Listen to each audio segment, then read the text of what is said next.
Awan raksasa menyembul di langit, kemudian menuruni gunung Vesuvius. Asap panas seperti wedus gembel itu menyapu perkampungan atau kota. Kemudian ledakan demi ledakan bersahutan. Sebuah kota yang dirancang sebagai daerah pelabuhan dan surganya dunia gemerlap dalam sekejap terkubur beserta penduduknya. Itulah Pompei, kota di tenggara Napoli, Italia. Dan peristiwa hampir sama ternyata pernah terjadi di Indonesia, tepatnya di Temanggung. Letusan Gunung Sindoro meluluh lantakkan peradaban di bawahnya, yakni perkampungan Liangan. Peradaban kedua daerah itu sama-sama hilang ribuan tahun, kemudian ditemukan kembali dan menyingkap hal menakjubkan di masa silam.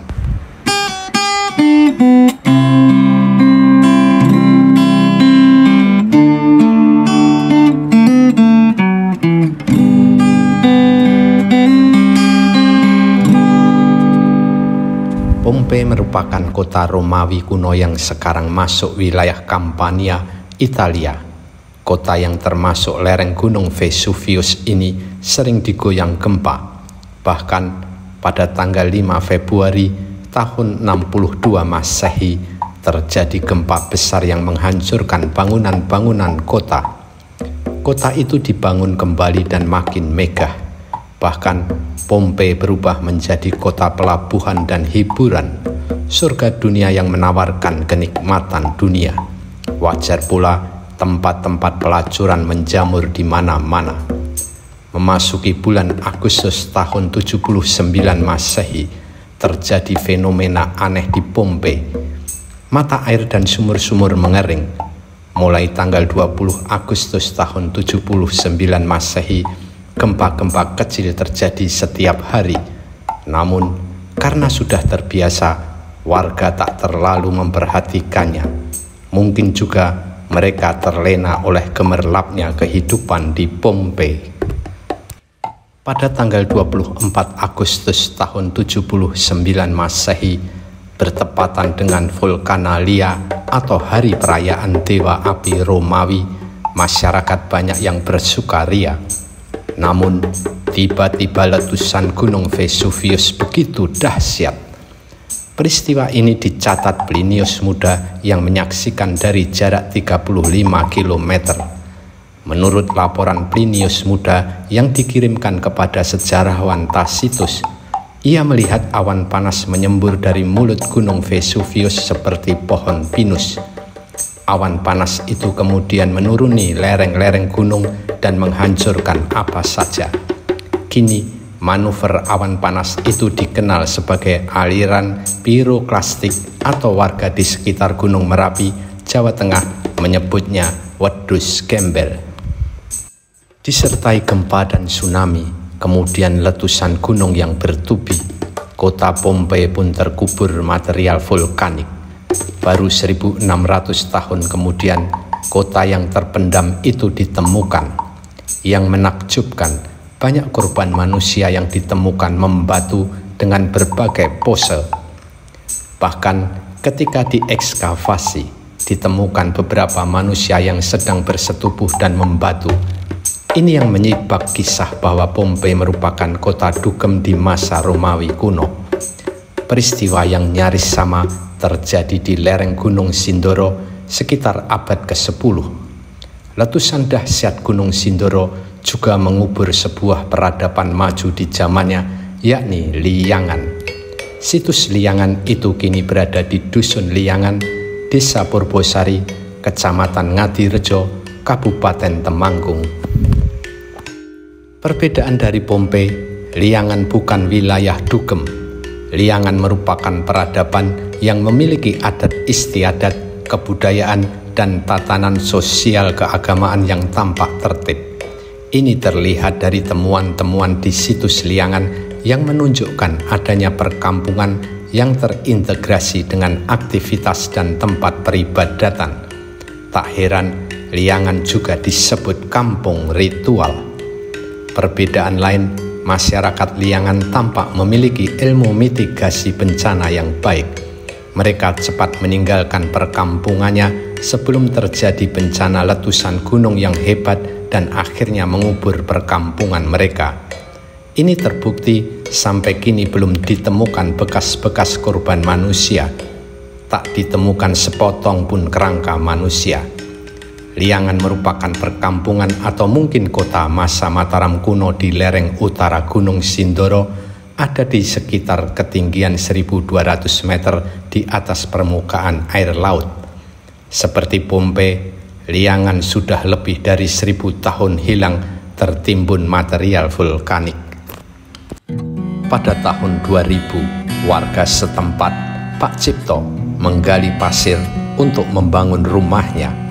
Aktivitasnya membongkar tabir masa lalu. Ia menemukan bentengan, kemudian melaporkannya ke Balai Arkeologi Yogyakarta. Lalu pada tahun 2008, aktivitas penambangan pasir mengungkap penemuan hampir serupa. Maka sejak itu dilakukan ekskavasi serius dan ternyata di situ merupakan pusat pemukiman Mataram kuno yang sudah begitu maju dan luar biasa. Masyarakat Liangan kuno sudah mampu membuat candi, batur batu, petirtaan atau perairan, juga pertanian yang baik. Mereka juga sudah punya interaksi dengan pihak luar negeri. Terbukti di situ ditemukan pula perkakas dari keramik Cina era dinasti Tang. Perkakas-perkakas yang ditemukan berupa guci, periuk, dan berbagai alat keramik dari dinasti Tang Cina. Kondisinya memang sudah tak utuh, namun keramik-keramik itu menjadi bukti betapa majunya kehidupan masa itu. Saat ini sudah ada 4 hektar yang sudah diekskavasi dan menjadi cagar budaya. Diperkirakan situs Liangan membentang seluas 10 hektar persegi yang merupakan areal pemukiman, peribadatan, dan areal pertanian.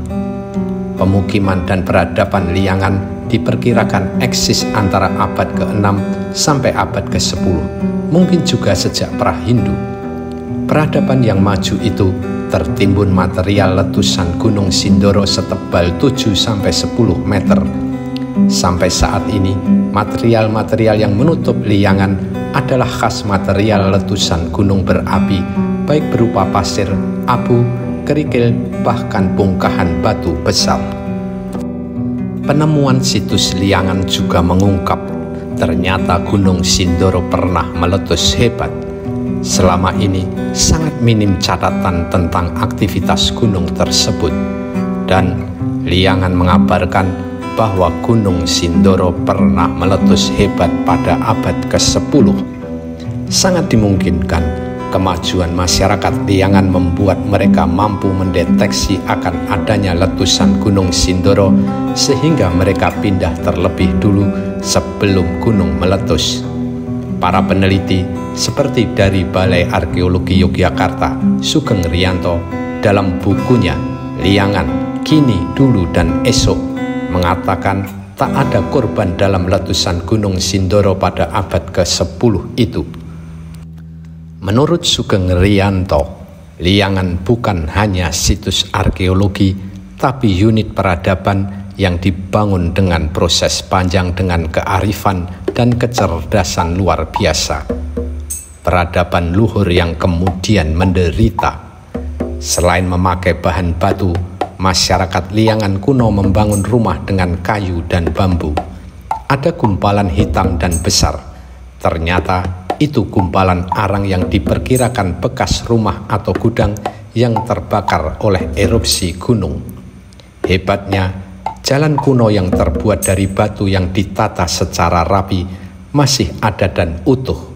Ini menunjukkan betapa di Liangan sudah merupakan pusat peradaban yang maju. Selain itu, ditemukan pula candi pemujaan. Candi ini kecil, berukuran sekitar 5 meter persegi, namun begitu unik dan sakral. Di atasnya ada punden batu yang diperkirakan menjadi pusat pemujaan. Batu itu sudah diberi ceruk dan aliran air. Candi itu menunjukkan ciri masyarakat pra-Hindu ketika mereka masih berkeyakinan animisme dan dinamisme. tak jauh dari candi pemujaan itu, tepatnya di sisi selatannya, ada 4 batur terbuat dari batu. Sangat mungkin fungsinya juga sebagai bagian dari tempat ritual. Ditemukan pula bekas bangunan agak besar yang pondasinya berupa batu. Posisinya di sebelah barat. Dilihat dari struktur dan bekas-bekasnya, tempat ini dulunya bangunan yang tiang-tiangnya dari kayu. Di sebelah utara tempat ini terdapat sisa-sisa batu ukiran. Dari penemuan juga terbukti masyarakat Liangan memiliki budaya pertanian yang sangat tinggi, bahkan sudah menanam padi. Hebatnya, sisa-sisa padi hasil pertanian mereka masih bisa ditemukan meski sudah gosong karena timbunan erupsi Gunung Sindoro. Sangat mungkin masyarakat Liangan bagian dari leluhur Wangsa Sailendra dan Wangsa Sanjaya yang membangun Mataram kuno dengan peninggalan Candi Borobudur dan Candi Prambanan. Masih banyak yang belum digali dari situs Liangan, dan masih banyak pula misteri yang menyelimutinya.